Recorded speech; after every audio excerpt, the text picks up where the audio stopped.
Okay, baby, how are you? Grimmi in space, yo! We're gonna be playing routine tonight, and I thought this music might be a little bit nicer for that instead of the usual stuff. The usual stuff is still really nice, don't get me wrong. Also, thank you so much, Ten, for being here for 19 months. Misu, Shi, I, Kage. Thank you for being here for 11. Nizi, the ghost. Thank you for being here for 13. I greatly appreciate that. And also, Last Action B, thank you for gifting a sub, baby. This music is eepy and comfy. Yeah, I thought this might suit the comfortable environment of dying in space. I've never actually, okay, I think the only thing I know about this... No one can hear you commit tax fraud. You should not commit tax fraud. You should not do that. But, I thought this might be like a very nice, loving, warm song to play before we go into space and die. So, what we're gonna be playing today is Routine. I'm not sure if we're gonna finish it. We're just gonna play as much of it as, I guess as we feel like. We might finish it, though, because I get really aggressive about it. Oh, if I lay down with this, what are the chances I'm gonna wake up thinking I'm under attack? Probably. But your dog is loving the snow and keeps waiting outside, but I want to stay warm. Oh, puppy. I died once in space. I can confirm it sounds similar. Oh, that's not good. Uh-oh. Also, yes. Allow me to clear my throat. For a sponsored message. Actually, this part isn't. It doesn't start until around 7, but, we will be playing Routine, a horror game about being in space. It looks really rad. It looks really, really, really good. I was very surprised that they wanted to do a sponsorship for this. I'm gonna do my absolute best to make it shine because this game has looked amazing from the one trailer I've seen. I try not to spoil myself on any video game. I've realized that if I go I need to see everything that happens in this video game, I tend to, not enjoy it as much, so... Also, thank you, Kaiguji, for being here for 34 months. Yes! Routine! It's gonna be very cool. Are me streaming at normal hours again? Thank God. Is this normal hours? I started my stream around this time yesterday. I think I just don't stop streaming until, 6 a.m. the next day.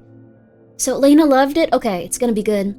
Also, hi, Witch! Just came in to, Do you speaking in tongues? Hope tonight is going well. I hope tonight is going well for you, too. For you and yours.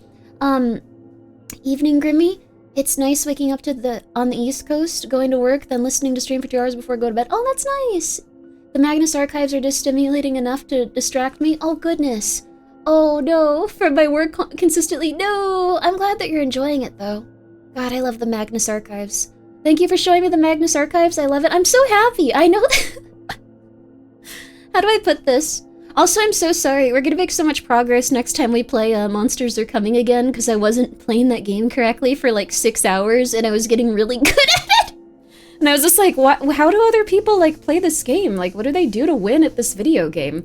Correctly? Yeah, you're supposed to take your points out and respec if you're going to do, an expert or above run, and, plan a run, and if you don't get the right, setup for it, you go back and you plan it, and you, reset. So, if you're only getting gold drops, but you're planning on doing a minion one, then you go back and you respec it.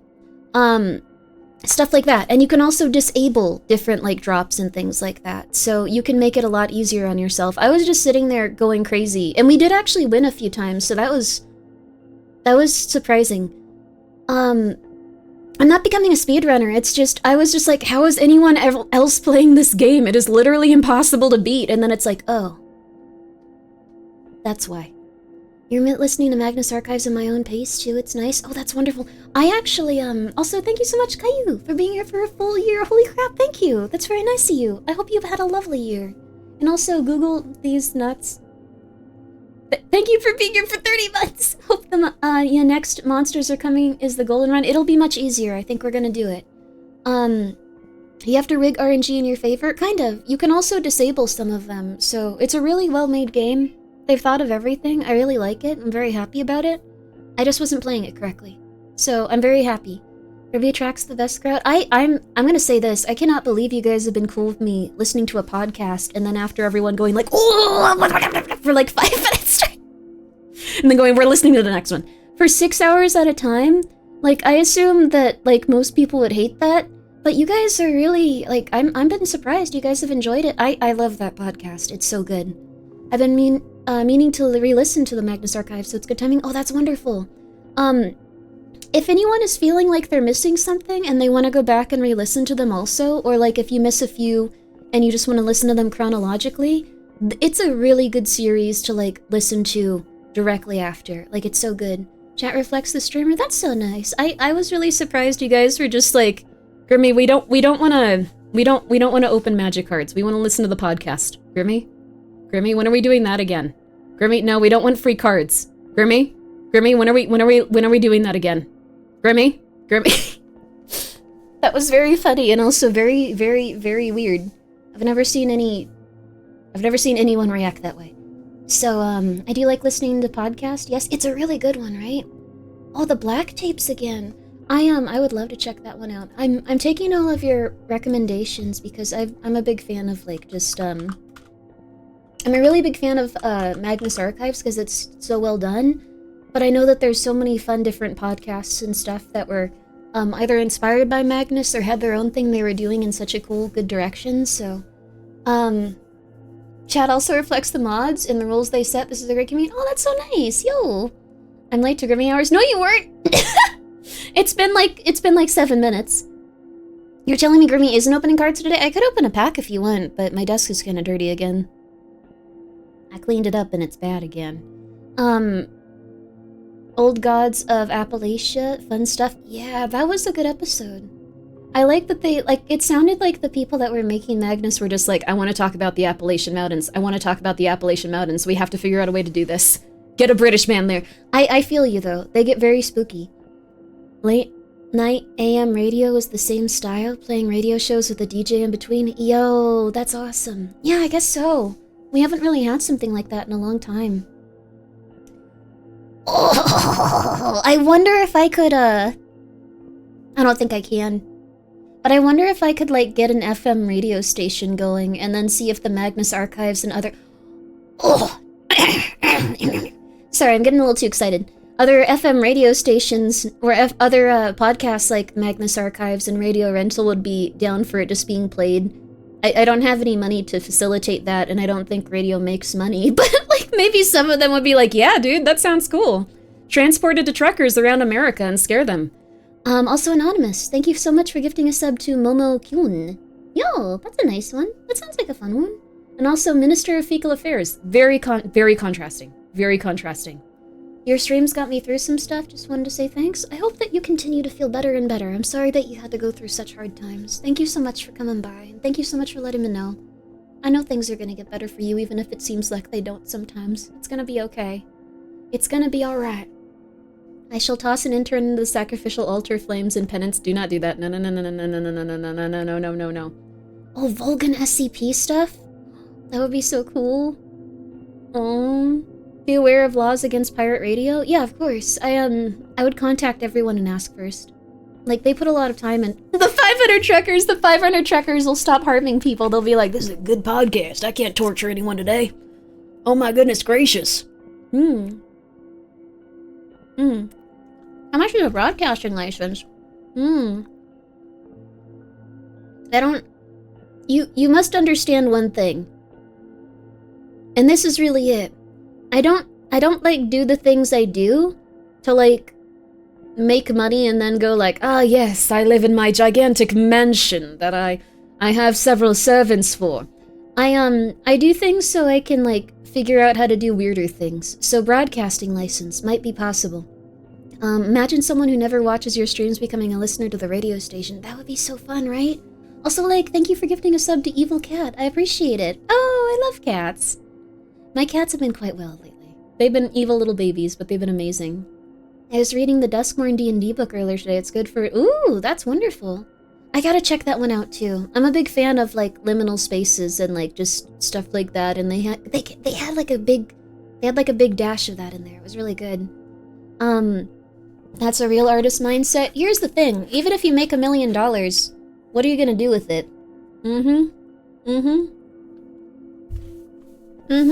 Hoard it and then die? Or get a broadcasting license and then contact every single podcast that's ever done anything creepy even a little bit and ask them if you can put their stuff on late at night while trucks drive, like around America, and they go, that sounds really cool. And then slowly truckers get really, really, really goth. Huh? Huh? One of those sounds like a good idea. $1 zillion? I would start a game studio and support. Oh, that would be really nice too. Game studio would be cool. Some streamers do that. They start game studios and stuff. I guess, with the, like, funds that I get from streaming, I put it mostly into the hot sauce company, so some of my friends can have jobs too. The economy hasn't been ideal. If you have a job, don't quit at this time if you can, please. Anyway. I used to be a local radio DJ, and now I occasionally run a short-range broadcast while on road trips. Cool. Yo, that'd be awesome. That'd be really cool. Creating spaces for art to happen is very cool. Yeah. Maybe I could even get, like, a little radio station. Like, a little area, like, where people could pack hot sauce. Have a radio station. It'll also have aliens somehow. I wanna figure out how to do that. Are any streamer games good? Like, the ones streamers play? What? Which ones? Which one? What do you want to know? Also, sorry, my throat is really... I used my inhaler. It makes it all get all gooky and weird and... Ugh. Grimmi Radio. Fearful Scream FM 66.66. They didn't hire a lady to do this voice. It's still just me, Grimmi. Ha ha ha ha, I tricked you. That would be a good intro. People would be like, what's wrong with her? If I had $1 million USD, would buy a house for every friend that doesn't own a home and spend half of their income on rent. Oh, you can buy like 6 houses for $1 million USD here. That's really nice. Pardon me. What might be a good idea is to, I used to be very, like, how do I put it? I used to be very, like, I'll just give someone money if they need it, or I'll just give someone X, Y, or Z if they need it. It's gonna sound really messed up, and I know that this is gonna make it sound like I'm a tyrant or, like, evil, but it really is a good idea to give someone a job. Like, over anything else. Over anything else. Oh, that sounds really cool. Radio Stinger phase. Yo, that's so cool. But if you can give someone a job, it will also help them be, like, self-actualized enough to, like, usually, like, get out of their depression. Which sounds insane, but if you just give them, like, a place to stay, they can get more depressed. If you give them a job, like, they'll usually be like, cool, I have something to do now, and I'm getting money, yo! Tyrant out there, I'm sorry! It's the right way to act. It really is helpful. It's teaching it's teaching them yeah, like, you don't have to, like, be like, yeah, I'm making big money off of them. Not gonna share the profits. They're getting a sliver. Like, you can still pay them, like, the amount of money that you're making. You don't need to, like, take anything from it. You can even put more money, like, that you have into, like, a business or something. A job isn't enough to pay for a roof over your head in this economy, Grimmi. It is for me. I'm making sure. But what I'm saying is, like, you can pay people, like, as much as you can, and then they'll have a good place to start with. So he has a point. But if you're the one giving people a job, and if you're watching things consistently, you can give people enough money to survive. It's just you have to make sure that you're being very, very, very scrupulous with everything you're doing with your accounting, and being very aggressive about it, and also that you're succeeding at, like, you know, at least a little bit of your business stuff. It also makes them feel like they don't owe others. That's true. Grimmi giving the gift of employment to her friends on Christmas, whether they want to or not, to the hot sauce dungeon. I don't know. I think it's helpful. I just think about how, like, it would help me if I were in that situation. So, I don't know. If landlords keep raising the rent, that's true, though.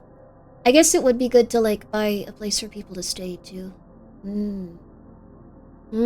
If I could spread Christmas cheer to all, for streamers who are small to the streamers that are tall, I hope that you enjoy these biddies all. To inspire to continue being dreamers. But for now, I must go. I hope you all enjoy the show. That's so nice of you. Thank you, Captain Momo. Aw, thank you for the 100 bits.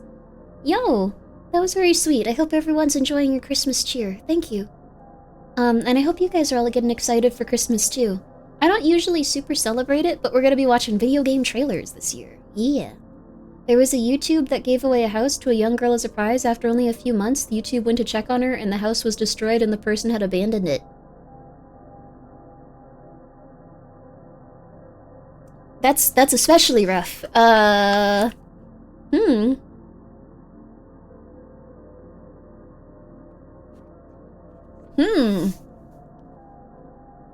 Student loan repayments have started. Oh no, you're getting hit at the worst time, too. Dude, this is like the worst time to have to deal with that. I'm so sorry. Oh no. The recipient was like 20 or something? Yeah. They never learned? Yeah, they didn't know how to treat the things they had with respect or care about them. 6,700 years in prison, take these chains off and say it again. You okay? Are you in prison? 6-7? I don't understand that one. I'll say 6-7 if you want me to. Like, I'll just say the number 6-7. You don't have to trick me into it. I'm confused by it. Didn't they make an experiment in Europe and gave free housing to homeless people and they ended up getting jobs because it's easier to maintain a stable job when you have a house? Yes, that's true. So there's different ways of looking at it. So, it's kind of like this. I think one of the biggest things that helped one of my family members that ended up in a situation where, like, okay, not to, this is gonna sound bad, but I sent my mom some money when she was going through stuff. That didn't really help her. I also got my mom some things when she was going through stuff, like, clothing, food, stuff like that. Even that, like, it helped her short term, but it didn't really help her. What had to happen was that she had to be in a place where the only way she could stay in that place was if she got a job and maintained it, or went into learning how to do a new trade and maintain that. That was the only thing that helped her. Everything else was not doing it for her. Like, so I think it depends, but sometimes if something's very severe, people need a really big push in that direction. There's this dumb guy video going around where a massive prisoner in chains and like 20 cops around them get sentenced to like thousands of years in prisons and says, take these chains off and say it again, and now I can't stop thinking about it. You're having fun. That's fun. It's okay.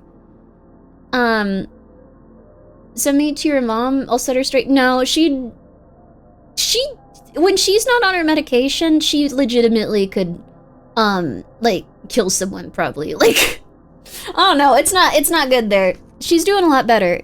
She's on her medication, but once again, I think those are the things that helped her the most. Having a place to stay, and then having something that she could work for and, like, wake up for consistently. But that was just, like, my experience. A lot of time when they give people, like, different, like, places to stay and stuff, it does help them a lot, though.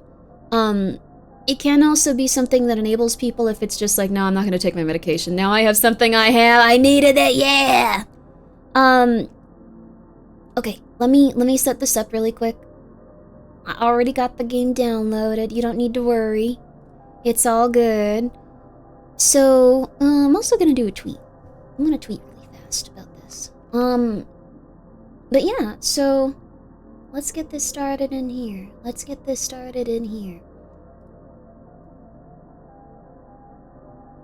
Ooh, okay. Ooh, I like this code, too. I like that it's Grimmi routine. Grimmi routine. Okay. Get started in here? Yeah, we're gonna be playing routine. It's kind of like a video game. If you cheat, you take everything you cheated for granted and then just quit. That's true. If someone hands you everything. That's also why I think a lot of rich children... did you get the brain cyst anything for Christmas this year? I think that's why a lot of, what's the word? Why a lot of people end up, let's go for this one. With, like, really, I don't know how to put it besides, like, if they're very affluent, their children can sometimes get a little bit, like, not so good. Like, they can sometimes develop, like, drug problems and stuff. Like, if they aren't made to, like, work towards anything or work for anything, it can get a little silly. It can get a little rough. And it's very unfortunate. But let's get this going. So, I don't think they particularly ask for anything when it came to, like, what we make the name of this, so... their guidelines are very nice and very relaxed, so I'm very excited. Okay, let's see here. Timer? Routine. Grimmi routine. Sorry, I really like... Peggy 18. It makes me get way too excited for some reason. I don't think we really... I don't think I really need to say that. Let's go for routine. Get routine now. Okay. I'm very happy, yay! I've been wanting to play this game. I'm very excited. Routine. Oh wait, it wouldn't be excited, it would be routine. We're dying in space. Gently? Horribly? Let's find out. And then... Routine. That can't be everything. This is scary. Okay, there we go. Peggy 18. Captain Milk, thank you so much for being here for 13 months. I appreciate it. And also thank you for gifting a sub to Grimmi. Grimmy's the best. Wow, wait. Grim is the best. Grim is the best, I think, is how it probably was originally. And also Moondrop, thank you so much for being here for a full year. Yo! Thank you. And also thank you so much. Thank you so much for being here, all of you guys. I'm excited for this. This is gonna be an interesting horror game. Okay. Let me make sure that I do need to do one thing. I need to go to Twitch, and then I need to not look at how many people are here or I'll get scared. So let's not do that. Sorry, I didn't mean to subject you to the... Okay. Good stuff. Alright, baby. Alright. Let me just grab this link from Index because I wanted to go through all the games on it in a little bit. Alright. And then we're throwing in this, baby. We're throwing it down.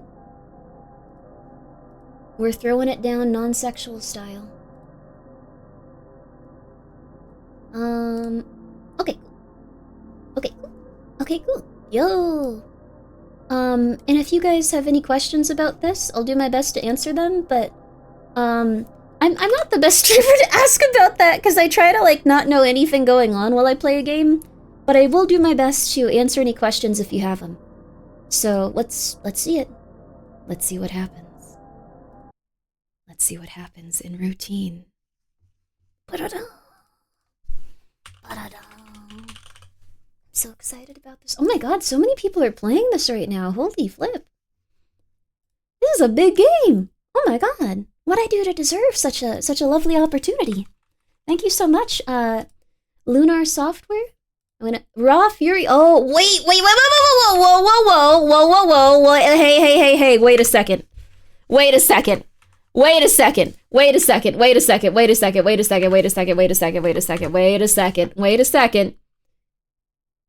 It said Raw Fury on the start of it. Wait.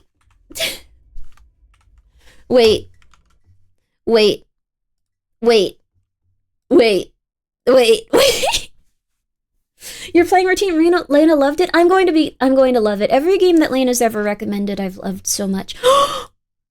Monsters Are Coming is also by Raw Fury.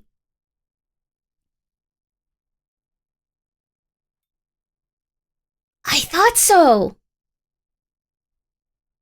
Who are you guys? Where did you come from? That sounds accusatory. I'm sorry. Never mind. Thank you for the opportunity. Be normal, Grimmi. Thank you so much, Raw Fury, for the opportunity and all of the lovely developers that made this game possible. I did not mean to start screaming at you. I just kind of do that sometimes. It's not my intention. Let's go for full window. Yeah, I want the full window. So I can throw it over there. Okay, cool. Be normal, Grimmi. Difficulty impossible. I'm sorry. I probably just shouldn't have just started screaming accusatorily at them. Sorry. Okay. But I'm very, very excited about this. Be yourself, baby, even if you need to do that. Okay. We have VSync on. That's good. Aspect ratio looks good. Graphics? We're gonna do our best. We might have to turn this down because it's a newer game. And I'm from the past. So let's see. Couldn't afford any new RAM! No. Captain Milk, thank you for gifting a sub to Be Normal. And Leg, thank you so much for the 100 bits. where do children come from? The love of two people or, an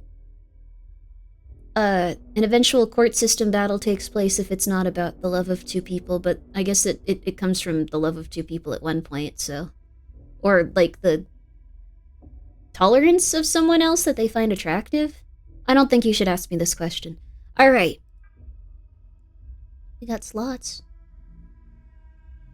This has a very distinctive anxiety-inducing feel. Oh, the dying in space music is right on, though. Okay. Did Lena play all of it, or was it some of it?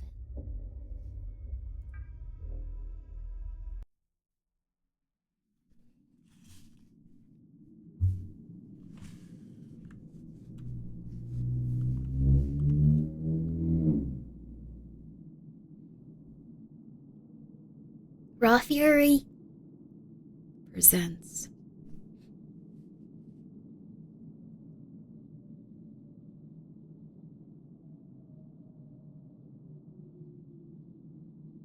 A game by Lunar Software. Thank you, Lunar Software. Thank you, Raw Fury. Okay. Thank you. No!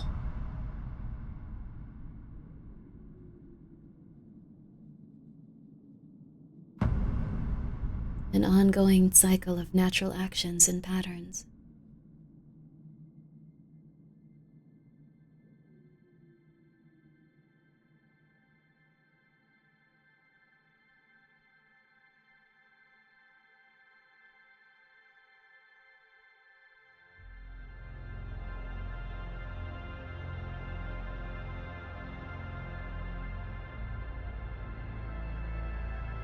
It's almost kind of relaxing. This game can't be that scary. We started this journey together, It's relaxing. chasing the unknown, seeking what we could not see. A little higher. But now, we're lost.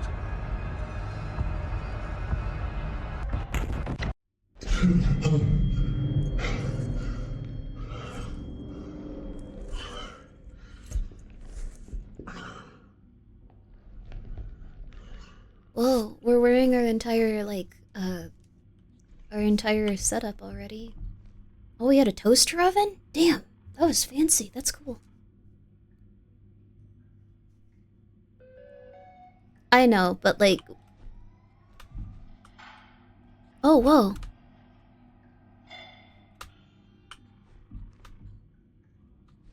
I can almost... I just want to see how this looks. Okay, no, Grimmi, leave it alone. Okay. Huh? Is anyone else here? Is it just our room? Starting off strong is never a good sign. What? I like that. Just like, this game isn't gonna stay good. It'll probably stay good if Lena liked it. Welcome to the external software engineer. Union Plaza would like to thank you for accepting the... Oh, wow, it's already in it. Contract to assess and debug our core ASN systems for potential software anomalies. Your primary point of contact at Union Plaza will be Kei Koyama. We are glad to have you with us and appreciate your role in helping Union Plaza thrive.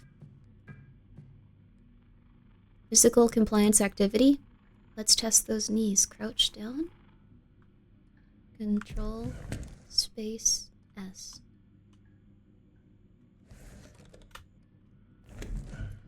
Control space S. So we can go down even further. This is interesting. We can like lie completely flat. Okay. Great. Now stretch your body to the left. A? Great. Now stretch your body to the right. Oh. Great. And finally, let's test your toes. Reach up as high as you can. Great. In order to improve our services, please rate the following. Our catering options? I haven't had them. The washing facilities. I haven't tried them. The in-room entertainment. Although I haven't, like, okay, I have a nice bidet in real life. Like, I'm at the point where, like, if you enter my house, like, even though, like, the bidet is, like, in, like, my, like, you know, like, bedroom, restroom area, like, I'll demand that people go over there and, like, use it. But, and it's a bit psychotic and it's uncomfortable, but, like, literally every single person, like, you could be the mailman, and if I talk to you for long enough, I'd try to invite you to go, okay, sorry. In-room entertainment. Thank you for completing the release form. In order to use terminals throughout Union Plaza, you must have your ID. The ID must be displayed on your breastplate and remain visible at all times. Thank you for completing the release form. You may now print your ID. Huh?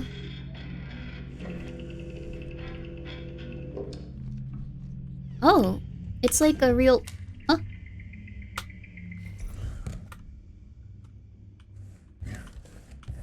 Space.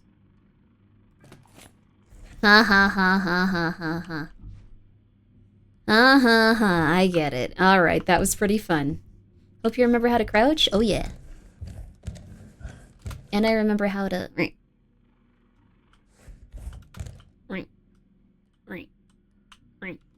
I'm a snake. Hidden tutorial, good stuff. Open door.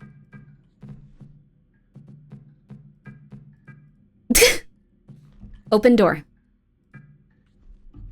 Okay.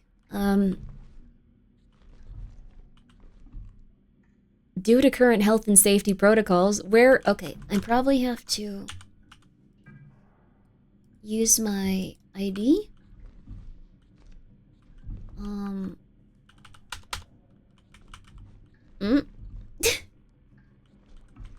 Maybe I have to stand up straighter?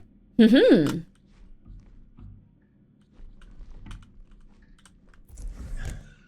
Maybe not. Sorry, this is, that's the lowest crouch I've ever seen. It has to be on, yeah, it has to be a pain on the knees. Look at this. We're just on the ground. Come on, open the door. Alright, what do I do for this? I have my key. Maybe it's this door over here I need to open? Are you dressed? Yes. Look at that. I'm looking good. Huh? Bringing visuals to life? Joust? Surprised we still like CRTs in the future. And like VHSs. I mean, I'm happy about it, but... Senior software engineer? Oh no. This would be a really bad job to have if you had to defend yourself against anything. Software engineers are not, how can I say it politely? There's nothing wrong with being a little out of shape. Sometimes. As a software engineer can confirm. Yeah, nothing wrong with it, though. Nothing wrong with it. Assess and debug core ASN systems for operational anomalies. Okay. Alright. Lunar.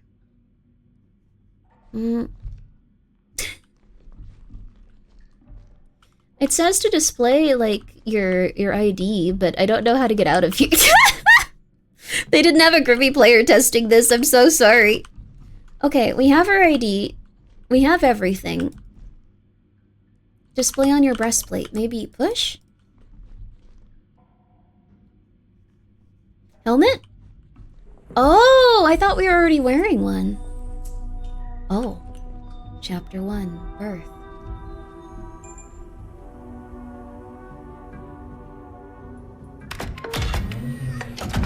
Oh. Holy crap.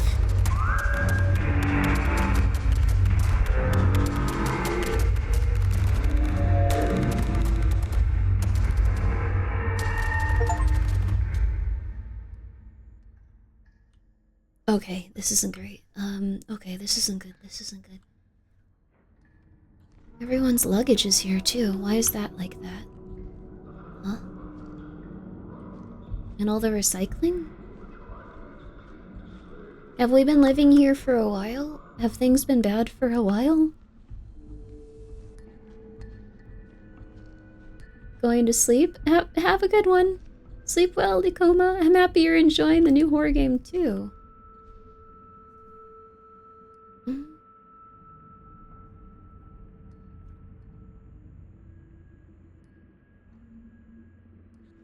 It feels cold. Like, it feels like while you're playing it, you get colder. Like, the environments feel so cold, you're just like, oh, I'm freezing. It's a bit chilly, isn't it?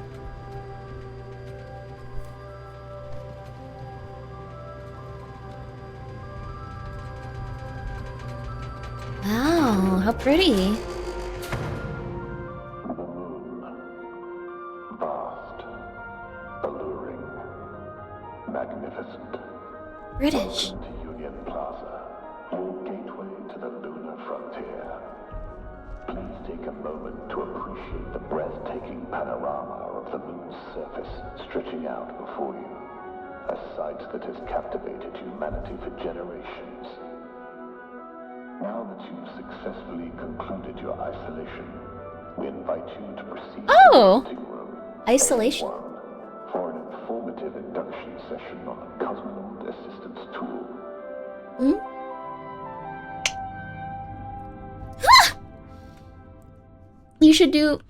You should make a vegan Slim Jim and call it a Grim Jim? I'll look into that, but I assume a vegan Slim Jim would... No, Slim Jims taste pretty bad, actually. Sorry, Slim Jims. Oh, crap. This is so interesting, though. Alright. Oh! Hey, this one works! I assume we should constantly close the doors behind us now that that's an option. I feel very afraid.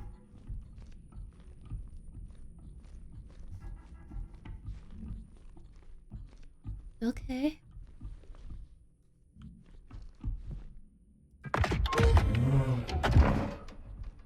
Oh my goodness gracious.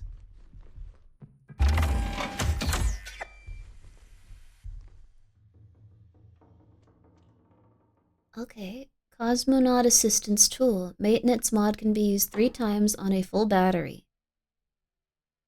Use degas if magnetic, huh?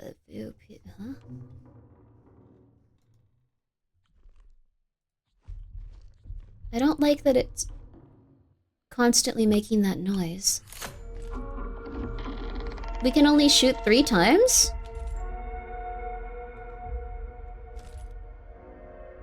When aiming, the cat distance can be adjusted. Cool. Yo, that's so neat. No battery, though. No battery. No battery? You went shopping? This can't be that bad then. They go into Union Plaza? That can't be that bad then. Okay. That sounds like a fancy person mall. They probably went to a Sephora. Okay. If you're going to a Sephora, nothing is bad. Like, if there's Sephora ladies around, things aren't that bad. Okay. Hopefully it's not that scary. Over here. Battery. Huh! Right? Yes! Good stuff. We only get 3 shots, though. Wait, what? Recycle point? Wait, what? Huh? We can't charge it? Uh-oh. Uh-oh. Oh, crap. Okay.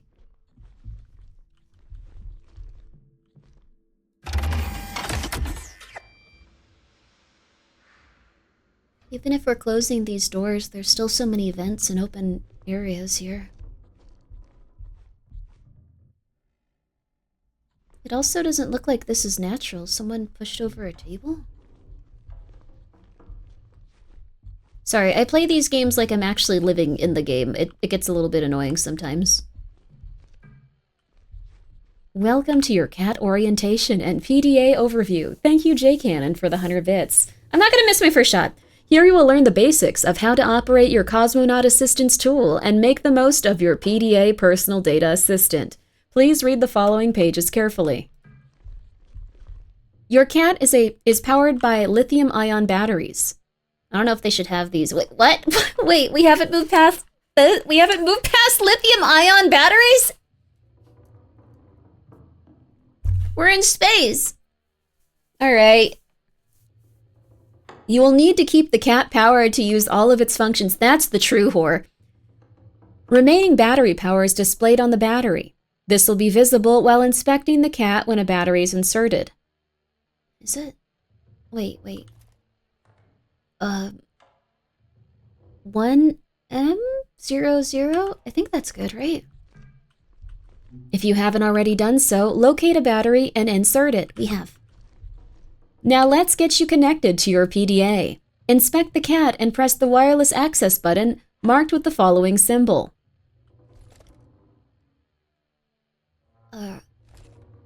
Oh, you have to manually do this. What? Wait, what? Click the Save Data icon to store progress. There's a Save Data icon?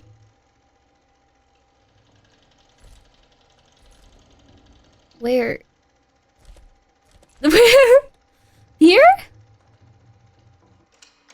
Here? Your cursor became a mouse cursor? This is really cool. This is a very well-made game. On the wall? Oh. Progress saved. Oh. Huh? Database? Arrival elevator pin 7021. Okay, I need to write this down. You guys are going to start saying something else in a second. 7021. You demons will be like 7845.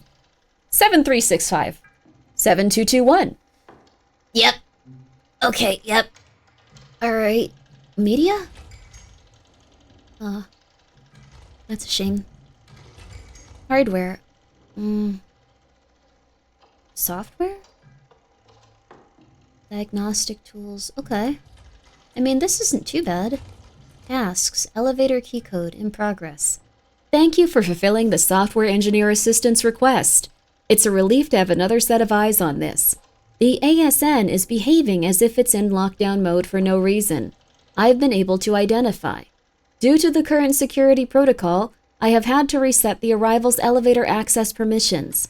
Check the database section in your PDA for a new code. Kei Koyama, Head of Security. Okay. I guess I can go now.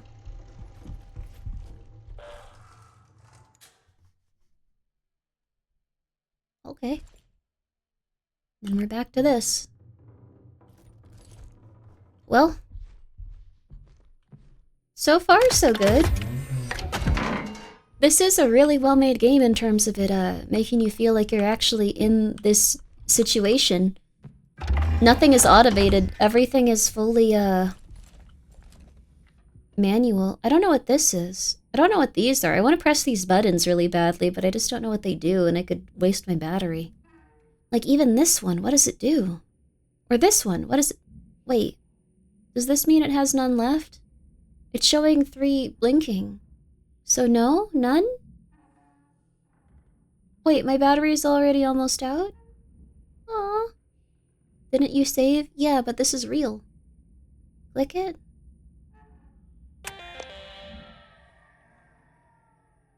I think I turned it off.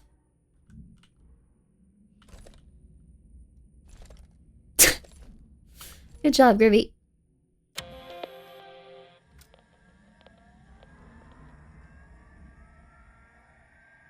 You would not survive the 80s? There was nothing like this in the 80s. I've looked at every television from the 80s. Alright, let's go.